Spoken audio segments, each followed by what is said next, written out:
আরে বাবা মরে গেছে তো বেঁচে গেছি।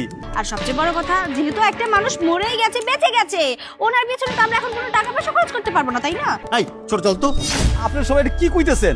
তাহলে আমার টাকা দিব কিনা? আমি আমি দিব আমার ভাইজানের ঋণের টাকা। আমার ভাই ছাড়া আমার আর এই দুনিয়াতে কেউ নাই। তুমি সবগুলা নিয়ে নাও, আমার ভাইয়ের লাশটা তুমি চাইরা দেবা। কেউ রে কোনো টাকা দিতে হইব না।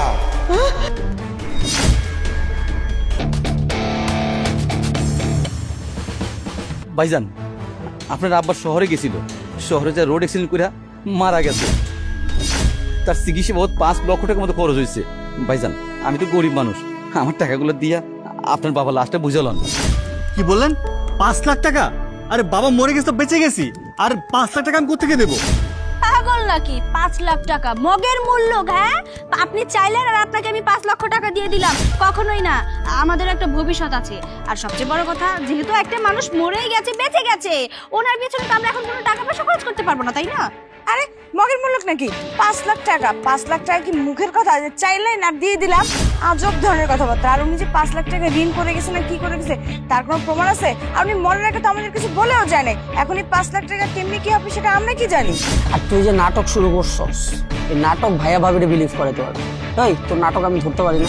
তুই যে 5 লাখ টাকা দিয়ে বাবার লাশটা আনছস, তুই কামাস কত মাসে? 5 লাখ টাকা জীবনে চোখে দেখছস?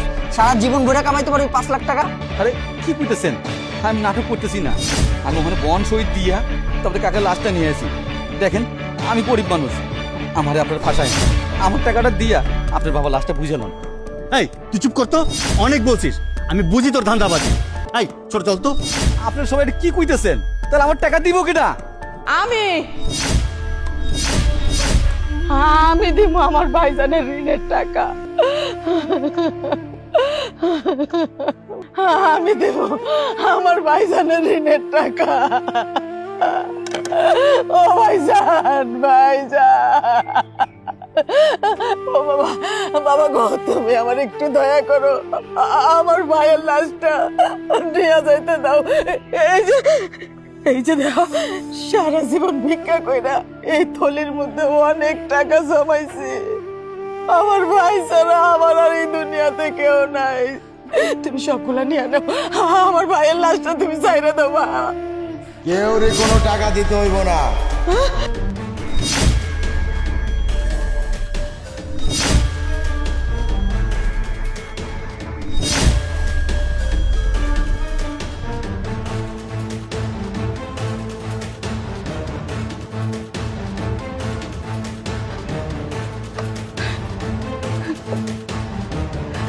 ভাইজান, ও ভাইজান, ও ভাইজান, তুমি মরো না ভাইজান।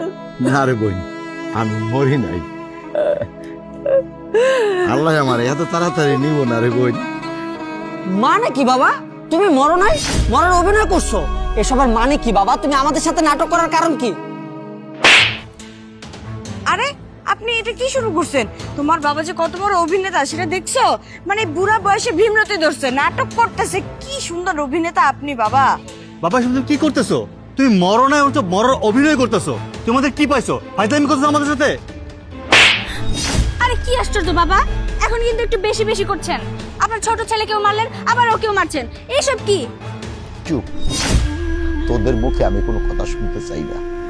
কারণ এতদিন আমি ভুলের সাগরে ছিলাম। কত কষ্ট করে তোকে দুইটা বাইরে আমি মানুষ করছি, তিল তিল করে আমি সম্পদের পাহাড় করছি। আমি কার জন্য? আমার জন্য না, তোকে দুই ভাইয়ের জন্য। কিন্তু তোরা কি করলি? যখনই বিয়া করলি তোকে চোখ ফুটে গেল, তাই না? আরে এই দিন দেখার জন্য কি আল্লাহ আমারে বাঁচাই রাখছিল? এই যে সর্দার, এই সর্দার আমার যদি না কইতো তাহলে আমি আজকে তোদের এই চেহারাটা আমি দেখতে পারতাম না। আরে ও তো পরের পোলা, ও আমারে কইছে চাচা আপনার সম্পত্তি ভাগ করে দিতেছেন আপনার দুই পোলার নামে। কিন্তু আপনার দুই পোলা তো মানুষ না, আপনার সম্পদ গুলো তো খুয়ানো যাইবো। আমি কইছি না, কি কও সর্দার?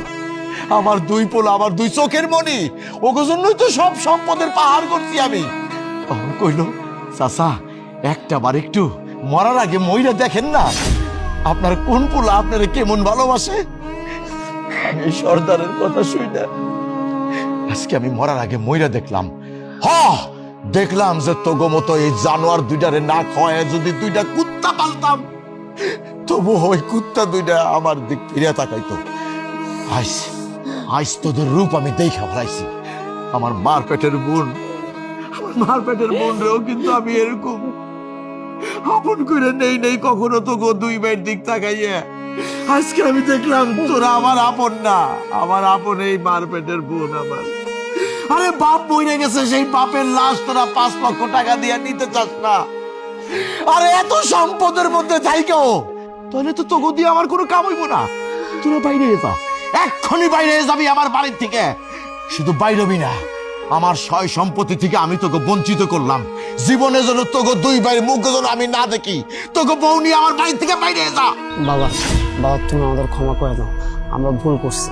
তুমি আমাদের এই বাড়ি থেকে বাইর করে দাও না। তুমি যদি এই বাড়ি থেকে বাইর করে দাও তাহলে কই যাবো, কি খাবো, কি করুম? ছোটবেলা থেকে কোনো কাজকর্ম শিখি নাই তো আমরা।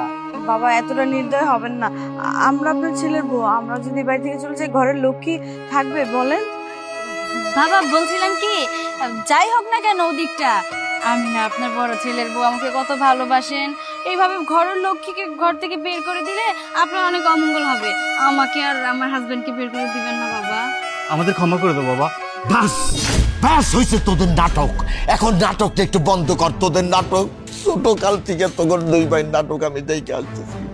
ওই নাটকটা শেষ করতে চাইছিলাম আমি, স্বপ্নের পাহাড় করছিলাম এই বুকের মধ্যে। সেই স্বপ্নটা তোরা রাখোস তাই ভাঙ্গা দিছস। বাইরে যা, আমার বাড়ির থেকে বাইরে যা কইতেছি, বাইরে যা।